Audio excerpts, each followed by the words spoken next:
Again, and this is another video to encourage you and to inspire those that have been neglected by their state where they live concerning full access to whole plant medical marijuana for all ages and the broad spectrum of diseases for which medical marijuana aids in the recovery and longevity and health and in the fight against dreaded diseases.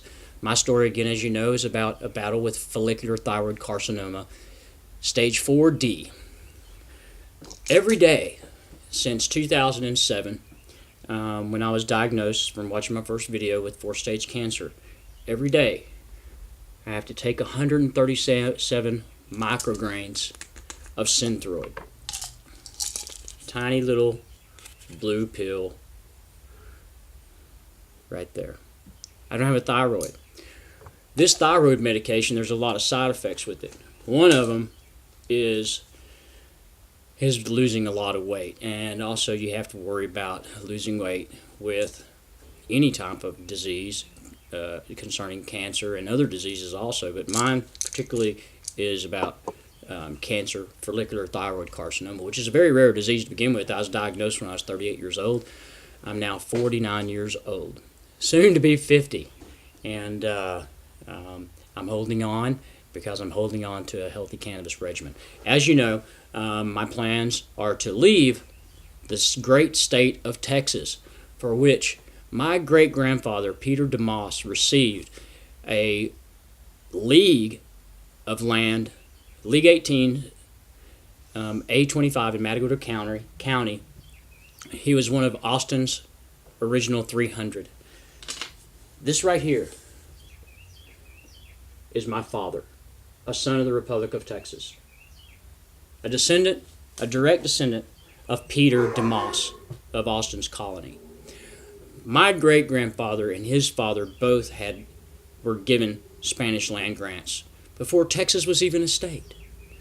They were there at the Battle of Goliad, the Battle of San Jacinto, that established this great state of Texas. Now, had they known that the state of Texas would refuse any type of medical treatment for the people of the state of Texas for which they fought and laid down their lives for, they would have never even have signed up. That's the very thing they signed up for, was for freedoms and for life and for longevity.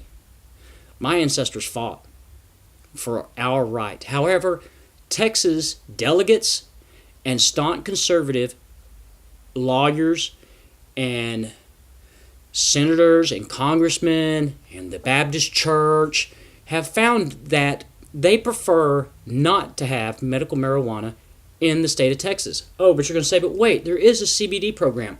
Well, friend, let me tell you something. That CBD program is unconstitutional by nature. The CBD program, which the manufacturer is located in Gunter, Texas, which is out in the middle of absolute nowhere in North Texas, north of Dallas, about 100 miles, is CBD oil only. And it's only for 2 years and younger that have irretractable epilepsy. I can't even pronounce it right, but you know what I'm talking about. In other words, if you're over the age of 2 and you don't have that disease, or if you do have epilepsy and you're over the age of 2, you are shit out of luck. That is the type of compassion that our state leaders and elected officials, from delegates to senators to congressmen, are brought in by the voice of the people.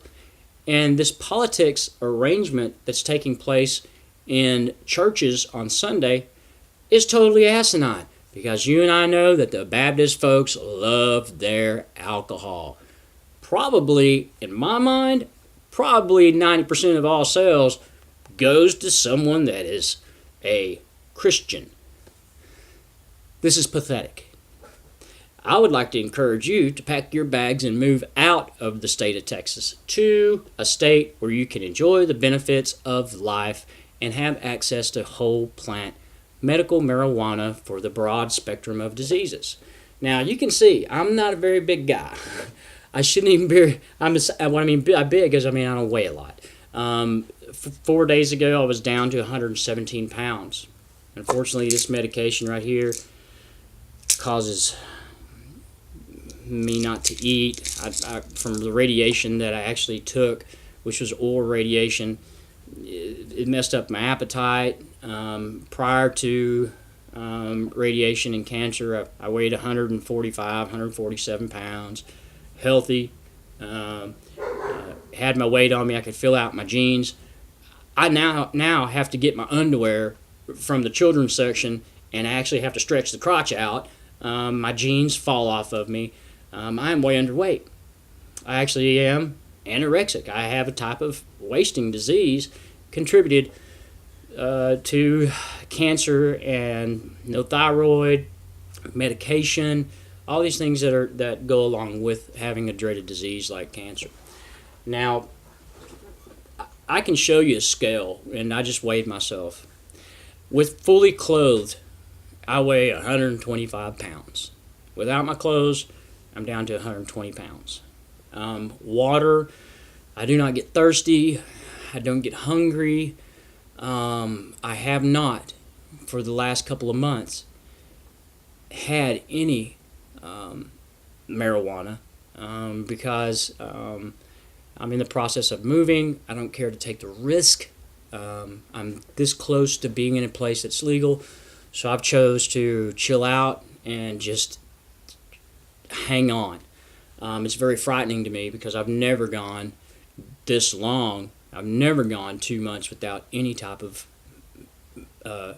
self-medicating marijuana, and so it's stressful. It's very stressful because we know from medical studies, Harvard Journal of Medicine, et cetera, that cannabinoids marijuana actually kills cancer dead in its tracks. It attacks the tumor. It stops it. So right now I'm like uneasy about it. But you know what they say about marijuana is addictive? You know what? I'm not freaking out. I'm not flailing arms.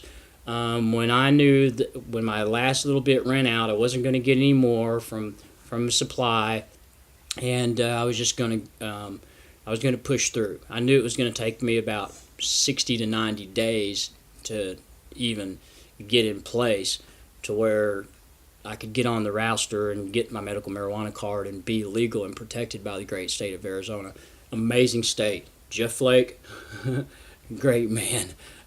Keep it going. Don't ever deny that. I'd hate to have to move again to a place, but Arizona, if you go to Arizona, Arizona protects your job. In other words, if you have a medical marijuana card, you take a pre-employment test, and you come up hot from marijuana, you can't be denied a job. If you take a random test at work and you come up hot with marijuana, you can't be fired. Now, if you're high at work and you're stoned and you know, I mean, come on, we have to use common sense, okay? We have to abide by the guidelines. I mean, they've laid it out so graciously for us in the state of Arizona that we can survive and we can have access to medical marijuana, but you got to follow the guidelines. Don't smoke in your car. Don't go to work high. If you get in a situation to where you need medical marijuana throughout the day, then chances are you probably shouldn't be working, and you should probably be on disability of some sort, or maybe you need a part-time job, or schedule your work around it, where you have a couple hours before you go in, to where you're not all buzzed out, or lower the THC and up the CBD. There's things you can do. So use common sense. You have to be smarter than the wolves, and you have to be intelligent, and you have to abide by those guidelines if you want to live. But this is another video to show you where I'm at. I am very thin. My pants fall right off of me. You can see my ribs stick out, but for a 49-year-old, I've been here for a long time, and I plan on being here a lot longer.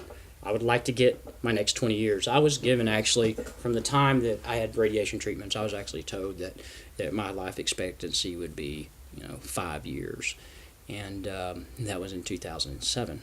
Well, now it's 2017, and I believe that to be a contributing factor to my survival is medical self-medicating, because they don't have medical marijuana in Texas, but self-medicating, and then for my extended survival, to avoid any type of prosecution, because in the state of Texas it's illegal and they really don't give a crap. And friend, if you're in the state of Texas, I know that you are esteemed. Perhaps you have a child, perhaps you have a spouse or a loved one that's going through a disease of cancer or any disease. Perhaps you're a military person and you've served the great United States. It's time to pack up and move. I hope you join me for more videos. I'll show you about my journey, how I got there. I'm going to show you what happens when we get there. I'm going to show you the process of getting the card, which takes 5 days if you have your medical records. It's going to be great. I want to encourage you to do the same. Change isn't going to come at the state of Texas, so you've got to make changes in your life. We'll see you next time.